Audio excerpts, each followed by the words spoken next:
MZ 시네필입니다. 지난 영상에서는 왕사남과 휴민트에 대해 다루었습니다. 저는 왕사남 이야기를 하며 서민층은 선하지 않다고 말하였고 그 예시로 황산벌을 들었죠. 하지만 제 지인이 그 영상을 보고 황산벌에서 서민들이 고결한 행동을 보이지 않은 건 난세이기 때문이라고 했습니다. 지인의 말을 듣고 생각하다가 그렇다면 난세가 아닌 시기에 서민의 진정한 민낯을 다루는 영화에 대해 다루면 좋겠다는 생각이 들어서 이번 영상을 만들었습니다. 이번에 다룰 영화는 연상호 감독의 얼굴입니다. 아시는 분들은 아시겠지만 그는 김기덕 감독 이후 한국 영화의 영세주의를 대표하는 감독 중 하나입니다. 애니메이션을 만들던 시기부터 그에게 인간이란 더러운 구정물 그 이상도 이하도 아니었죠. 그래서 완성도와는 별개로 보는 사람들 기분 나쁘게 만드는 게 그의 장기죠.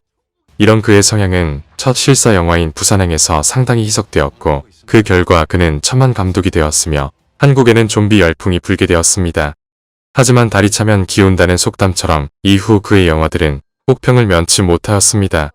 감독도 이런 반응에 화가 났는지 반도 때 이런 글을 올렸고 이는 그의 영원한 흑역사가 되었죠. 이렇게 고전을 면치 못하던 연상호는 넷플릭스와 손잡고 드라마들을 만들면서 재기에 성공하였습니다. 이렇게 명예회복을 하였지만 드라마 만드는데 에너지를 거의 다 쓴 탓인지 영화 쪽에서는 여전히 고전을 면치 못하였습니다. 그러다가 2025년 개봉한 얼굴로 인해 영화 쪽 감도 다시 살아났다는 평을 듣게 되었습니다. 이외의 얼굴은 한 가지 선례를 남겼는데 이 영화의 제작비가 2억 원대라는 겁니다. 참고로 요즘은 독립영화도 최소 3억 원 정도 들어갑니다. 이게 가능했던 건 배우들이 감독을 믿고 일당 30만 원만 받았으며 스태프도 일반 영화의 3분의 1 정도인 20명 정도로 꾸리고 촬영기간도 3주간 13회로 타이트하게 찍었기 때문입니다. 이 제작비면 손익분기점은 고작 30만 명인데 총관객 수가 100만을 넘으며 큰 이득을 보았죠. 이런 외적인 이야기는 이 정도로 하고 이제 내용부터 소개하겠습니다. 내용을 소개하기 전에 앞으로 얼굴에 스포일러가 있다는 점을 알려드립니다. 장님의 몸으로 명인의 칭호를 받은 전각장인 이명규 그는 지금 아들 동안의 도움을 받으며 공방을 운영하고 있습니다. 여러 표창장과 더불어 인터뷰도 자주 한 그 지금은 살아있는 기적이라 불릴 정도죠. 현재는 그에 대한 헌정 다큐멘터리를 찍을 정도로 대접받고 있습니다. 그때 경찰에게서 동안이 갓난아기 때 집을 나간 것으로 되어 있었던 그의 어머니 정영이의 백골이 발견되었다는 전화가 옵니다. 시체는 백골이 되었는데도 주민등록증은 사진만 빼고 멀쩡한 뭔가 이상한 상황. 그런데 경찰에서는 타살 의혹이 있다고 합니다. 하지만 너무 오래되어서 확인하기 어려운 데다 공소시효도 지난 지 오래입니다. 결국 사건화되지 않고 장례식을 치릅니다. 동화는 사진도 없는 빈소에 앉아있는데 기억에 전혀 없는 어머니이기에 마구 슬퍼할 수도 없고 그렇다고 완전히 나 몰라라 할 수도 없는 상태죠. 그때 영희의 언니들이 경찰에 연락을 받고 찾아옵니다. 오자마자 상속 포기를 요구하는 외가 사람들 분노하는 게 당연한 상황임에도 그는 그냥 알았다고 하고 장례식에 쓸 사진이라도 달라고 합니다. 그런데 이모들은 영희가 못생겨서 사진이 없다는 말을 합니다. 아무리 의절한 가족이라도 무언가 이상한 반응이죠. 이를 눈치챈 다큐멘터리의 PD인 수진은 번수를 잡았다는 생각에 어머니에 대해 알아보기로 합니다. 이런 수진에게 끌려다니는 동안 그렇게 어머니의 발자취를 쫓게 됩니다. 어머니를 알던 사람들을 인터뷰하죠. 거기서 어머니가 청풍피복이란 데서 일한 걸 알게 됩니다. 그런데 여기서도 모두 그녀에 대해 못생겼다고 합니다. 그나마 착하기는 했다고도 말하는데 이 착하다는 것도 반쯤은 비웃음의 의미죠. 이렇게 바보 취급만 받는 영이지만 진숙이란 사람은 그녀를 다르게 말합니다. 남들이 다 훌륭하다던 청풍피복의 사장에게 강간을 당했던 진숙 이런 그녀를 편들어준 건 오직 영희뿐이었습니다. 진숙이 말하는 그녀는 불의 앞에서 당당한 여자였죠. 하지만 세상은 그런 그녀를 가만두지 않았으며 진숙마저 그녀의 편을 들어주지 않았습니다. 그리고 진숙의 증언으로 둘은 영희를 죽인 범인이 그 사장인 백주상이라 확신하고 그를 찾아갑니다. 세월이 흘러 영악한 백주상 수지는 그에게 돈 몇 푼을 쥐어주며 공소시효도 지났으니 전부 다 이야기해달라고 합니다. 하지만 그는 자기가 영희를 죽인 범인이 아니라 하죠. 영희의 투서로 망신을 당한 뒤 깡패들에게 폭행을 사주한 게 다라고 하며 그녀를 죽인 건 그의 남편이자 동원의 아버지인 영규라고 합니다. 충격을 받은 동원은 아버지에게 가서 묻고 그는 순순히 자기가 범인이라고 합니다. 그가 아내를 죽인 경위는 이렇습니다. 날 때부터 장님이라는 이유로 온갖 구박을 다 받은 영규. 이에 대한 반동으로 그는 미를 추구하는 탐미주의적 성향을 지니게 되었고 이는 그를 전각장인의 길로 들어서게 했습니다. 하지만 죽을 고생을 해서 기술을 익히고 가게를 냈음에도 장님이라는 이유로 누구도 그에게 도장을 파달라고 하지 않았죠. 그런 와중에 첫 손님이 영이었고 둘은 급속도로 친해집니다. 처음으로 받는 여자의 호감에 기쁜 영규 때마침 주변 사람들도 저런 미녀가 대시하니 좋겠다고 하죠. 그 말을 들은 그는 바로 그녀와 결혼하고 아들 동안을 낳습니다. 이후 행복하게 사나 했지만 얼마 안가 아내의 얼평을 알게 됩니다. 이때 그가 느낀 감정과 생각들에 대해서는 직접 보시죠. 그놈들이 아니야 그 년놈들이 날 놀려먹고 있었구나. 내가 뭐 아름다운 거 추한 거 그런 거 구분 못할 것 같아. 이런 와중에 진숙에 이어 그는 백주상에게 불려가 이런 모욕까지 받습니다. 그래서 그만 좀 하라는 그의 말에 그녀는 이렇게 말합니다. 근데 당신이 당신이 나한테 따뜻하게 대해주고 그만해. 그래서 용기를 얻은 거예요. 훌륭한 말이지만 영규는 그것이 트리거가 되어서 영희를 죽이고 맙니다. 이후 영규는 시체를 그냥 절벽에 던져버리지만 때마침 백주상의 사주로 영희를 손봐주려던 깡패들이 이를 보고 살인죄를 뒤집었을까봐 시신을 안매장한 게 사건의 전말이었죠. 아버지에게 직접 이 일을 듣자 엄청난 충격에 빠진 동원, 그리고 아버지를 살인자라고 비난하죠. 그 말을 듣고 영규는 발광합니다. 하지만 동원은 이 사실을 덮기로 하죠. 이를 들은 PD는 오늘은 아버지랑 더 닮아 보이네요 라고 말하고 백주상 집에서 가져온 어머니의 사진을 주고 가버립니다. 처음으로 어머니의 모습을 보게 된 동안 괴물 같다던 어머니의 외모는 너무나도 평범한 모습이었죠. 사진을 보고 오열하는 동안을 보여주며 영화는 끝이 납니다. 어떤가요? 저는 이 영화로 그가 초심으로 돌아갔다고 생각합니다. 그런데 그럴 수밖에 없는 게 이 영화는 연상호가 직접 그린 만화인 얼굴을 원작으로 하기 때문입니다. 저도 리뷰를 위해 읽어보았는데 영어 내용 차이가 거의 없어서 둘 중 하나만 봐도 상관이 없습니다. 굳이 차이점을 꼽자면 만화에선 동환이 어머니의 부재를 좀 더 절실히 느꼈다는 걸 보여주는 정도죠. 어쨌든 만화나 영화나 부산행 이전 그의 초기 작품들인 돼지의 왕, 사이비, 창 등을 비롯한 초기작으로 돌아온 영화입니다. 그 작품들과 마찬가지로 한국 사회의 어두운 면들을 많이 다루고 있지만 제가 보기에 그가 이번 영화에서 가장 중요하게 다룬 것은 서민 혹은 소시민이라 칭해지는 사람들의 본 모습과 아름다움에 대해서입니다. 영화에 나오는 인물들 중 재벌 같은 상위 계층은 한 명도 없으며 다들 고만고만하게 사는 자들입니다. 백주상이 잘 사느냐 할 수 있지만 그도 산업화 시대의 거인들과 비교하면 초라하기 그지없는 존재죠. 그리고 얼굴에서 묘사되는 인간은 이겁니다. 이 대사처럼 연상호에게 사람이란 악 그 자체입니다. 쓰레기 같은 인간은 아니, 악보다 더 취급이 나쁘죠. 이 대사처럼 얼굴의 주요 인물들은 악당보다도 못한 자들입니다. 그 증거로 영화 속 악당인 깡패들은 그녀가 남편에게 살해당한 걸 보고 충격을 받은 것으로 묘사되니까요. 연상호는 영화를 통해 평범한 소시민이란 자들의 저열함을 낱낱이 파헤쳐주죠. 심지어 저 시절은 대한민국이 한창 성장하던 태평성대입니다. 저런 시대를 배경으로 삼은 건 황산벌이나 왕사남처럼 전쟁이나 정치적 격변기 같은 난세가 아니어도 소시민들은 난세 못지않게 저열하고 이기적으로 군다는 걸 보여주는 장치입니다. 그리고 고결하고 대단한 일을 해낼 수 있는 건 영희처럼 뭔가 남다른 구석이 있는 사람뿐이라는 겁니다.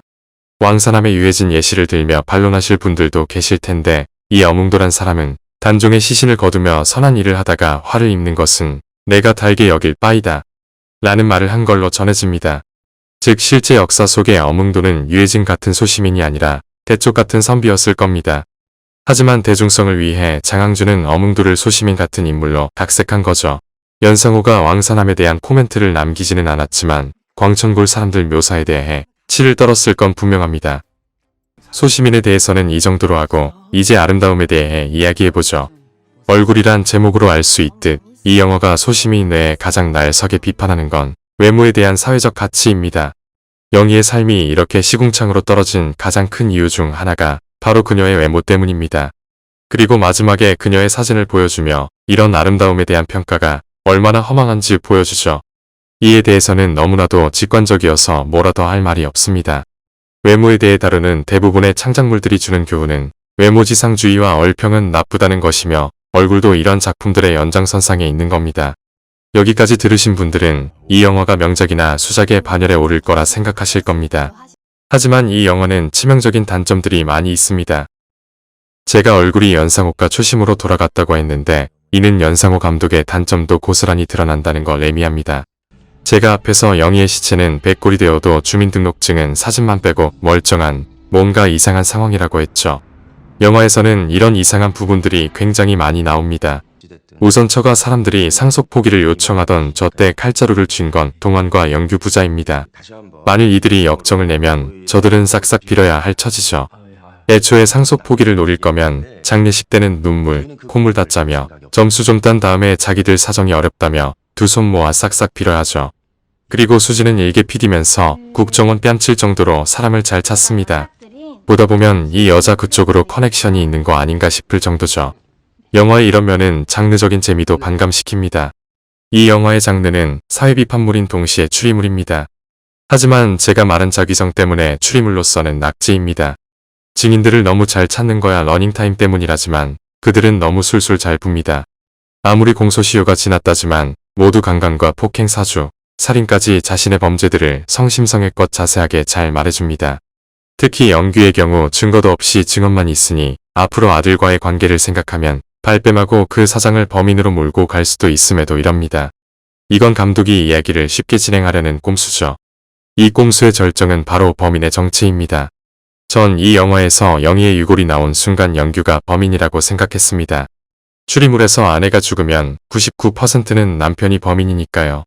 극 초반에 언급된 손의 흉터 역시 이 장르에선 아내가 저항하다 남긴 흔적으로 자주 쓰이고 이는 완벽히 적중하였습니다. 기왕 추리를 할 거면 증거를 모으고 용의자들의 진술을 들으며 그 안의 모순을 찾아서 이를 밝혀내야죠. 그런데 이건 얼굴만 그런 게 아닙니다. 돼지의 왕이나 사이비도 이렇습니다. 스포일러라 자세히 말할 수는 없지만 핍진성을 따지시는 분들에게 이 작품들은 보는 게 괴로운 수준입니다. 차라리 이 영화들처럼 만들 거면 핍진성을 신경 안 쓰겠지만 주제가 주제인지라 이에 대해 따질 수밖에 없습니다. 이 영화의 단점은 이게 다가 아닙니다. 영화에서 정의와 올바름의 상징으로 그려진 영희, 그런데 영희가 정말 그런 존재일까요? 진숙은 그녀 편을 들어주지 못한 것에 죄책감을 가지지만 당시 상황을 보면 그녀가 화낼만 했습니다. 이러면 또 피해자 비난이니 뭐니 하는 소리가 나올 테니 자세하게 설명하죠. 사장에게 강간당한 진숙을 도와주기 위해 그녀가 선택한 방법은 사람들에게 전단지를 나눠준 겁니다. 도와주려면 증언이나 증거라도 확보했어야죠. 그 다음에 경찰에 신고하고 변호사도 고용해 제대로 공론화했어야 합니다. 이건 도와주는 게 아니라 긁어부스럼을 만드는 일입니다. 진숙도 그걸 아니까 작작 좀 하라며 그녀의 뺨을 때린 거죠. 그런데 영화에선 이에 대해 제대로 짚지 않고 무비판적으로 영희를 추켜 세워줍니다. 이러한 태도가 연상호의 한계입니다. 똑같이 소시민들을 다루며 사회비판 영화들을 만들어온 이창동 감독님과 비교해보죠. 이분이 다루는 주요 인물들은 보통 전과자나 악질 경찰 혹은 족폭이죠. 연상호라면 간단하게 저런 쓰레기들이라며 침을 뱉겠지만 이창동 감독님은 침을 뱉지 않고 그래 저런 게 사람이고 어쩔 수 없지라며 따뜻하면서도 관조적인 시선으로 바라봅니다. 즉 연상호가 지구법이라면 이창동은 은유법을 쓰는 거죠. 그리고 저는 지구법보다 은유법을 더 높게 칩니다. 이거야 개인 취향이지만요. 그런데 연상호가 지구법을 사용해서 이 영화에 또 한 가지 오류가 생겼는데 그건 바로 영규입니다. 영규가 눈이 안 보이고 남의 말만 듣고 아내가 못생겼다고 생각해서 이 사건이 일어난 거죠. 즉 감독은 영규를 통해 당시 눈이 멀어 있던 소시민들을 직접적으로 비유한 겁니다. 굉장히 직설적인 비유죠. 그런데 말입니다. 장님들도 상대의 생김새에 대해 어느 정도 파악하는 게 가능합니다. 장애인과 자주 접하는 직업을 가진 지인을 만나 술 한잔하며 이 영화 이야기를 했더니 그는 굉장히 화를 내더니 시각장애인들은 손이 눈이어서 우리가 상상도 못할 정도로 감각이 발달해 있다. 그래서 얼굴을 만지면 외모가 어떤지 알 수 있다며 이런 영화야말로 그들을 모욕하는 것이라고 극대노했고 저는 그를 달래기 위해 그날 술값을 전부 부담해야 했습니다. 이 리뷰를 위해 글을 쓰며 곰곰이 생각해보니 영규는 보통 장님이 아니라 명인이 될 정도로 손의 감각이 특출난 인물입니다. 지인의 말에 따르면 영규 정도 능력자면 손이 눈이나 마찬가지인 셈이죠. 하지만 영규가 처음부터 그녀의 외모에 대해 알면 그가 생각한 비유가 무너지기에 이런 전개로 나간 거죠. 거기다 그의 능력치도 들쑥날쑥합니다. 그는 처음 깡패들이 나타났을 때는 기척만으로도 알아챘지만 나중에 아내의 시체를 버리러 갈 때는 깡패들이 뒤에서 바로 따라와도 모르죠. 시체 처리를 하는 거면 감각이 더 예민해져 있어야 하는 거 아닌가요? 이런 식으로 연결한 캐릭터를 너무 쉽게 씁니다. 이렇게 얼굴은 조금만 생각하면 말 안 되는 전개와 설정투성이입니다. 하지만 특유의 직선적인 태도로 자기 생각만 옳고 다른 생각은 하지 못하게 하는 전개 방식으로 보는 동안은 그 생각을 못하게 하죠. 이게 연상호의 장점이자 그가 지닌 한계입니다. 그래서 전 이창동 감독과 달리 그의 영화를 보면 이 사회에 대해 성찰하기보단 이 사람 세상에 불만 많구나란 생각만 듭니다. 뭐 그의 이런 면을 좋아하는 사람들도 많겠지만 최소한 저는 아닙니다. 이제 총평을 내리죠. 오랜만에 힘 빼고 초심으로 돌아왔지만 그의 한계도 고스란히 드러난 얼굴. 만일 부산행 이전 그의 작품 세계에 대해 알고 싶지만 작화가 구린 애니메이션에는 손이 안 가시는 분들이라면 이거 한 편만 보시면 됩니다. 보시고 저와 비슷한 감상이라면 이후 그의 작품들을 안 보시면 되고, 이게 좋았으면 그가 만든 애니메이션들과 드라마 모두 다 보시기를 추천합니다. 이번 영상은 여기까지입니다. 구독과 좋아요 부탁드립니다. 저는 다음에 다른 영상으로 돌아오겠습니다.